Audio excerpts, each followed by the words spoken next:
You're listening to Spectrum on Voice FM. So, Mabel, we're going to get... It's difficult to say we're going to give you the full facts on Stonewall because there is so much. Yeah. So for people that don't know, the Stonewall Riots was something that happened between the 28th of June 1969 to the 3rd of July. And there were a few scuffles, protests and skirmishes before this, but this was really the event that set everything on fire. This was what started what we now know as the Pride movement, the LGBT movement.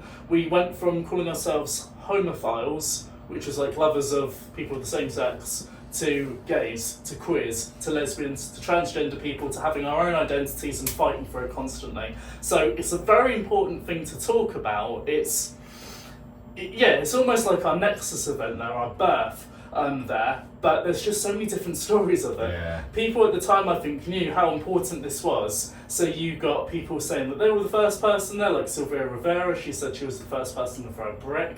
And that's one story that's told of a trans woman starting things off.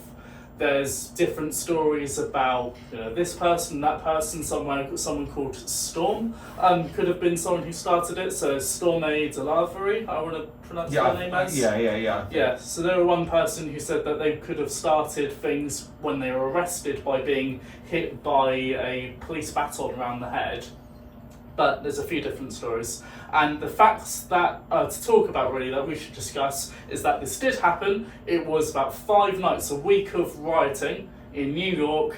There was a mafia-owned gay bar called the Stonewall Inn, and I believe it was the only one in New York where you could dance. That's right. And that's what it was well known for. At the time when the Stonewall Riots started, there were 200 patrons inside. And very suddenly, the police raids, as they would happen with different bars and nightclubs and such, at this time there was a police raid. The big ugly lights came on, everyone was confused, people ran for the bathroom windows and for the doors, but they were locked in. And they were supposed to arrest, of course, the owners for not having a liquor licence, but also, at the time, it was illegal to cross-dress. Oh yes, of course it was, because if it was a case of if your ID didn't match your gender presentation, as it were, you could be arrested. Absolutely, yeah. So there were drag queens that were getting arrested, people that we would more identify as being trans women these days, they were getting arrested.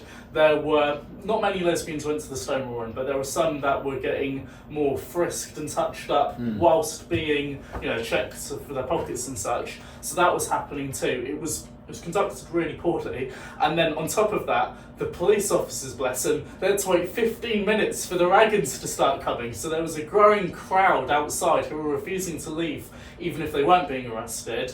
And whilst people were being arrested, there was a drag queen who was hit by a police officer, who started hitting back with her purse. The crowd around them, they started throwing pennies at them, at bottles, stones, whatever they could find, and it grew more and more violent. I think it's a case of the community had enough. Yeah. There have been 3 incidents over the course of the 60s, late 50s into the 60s in other coffee shops and restaurants venues, in California and places like that. But this was the first time the community kind of stood up in one great push, in large enough numbers to say, that's it, we've had enough. Yeah, one person apparently shouted gay power, but you think this early on, we didn't have our chance.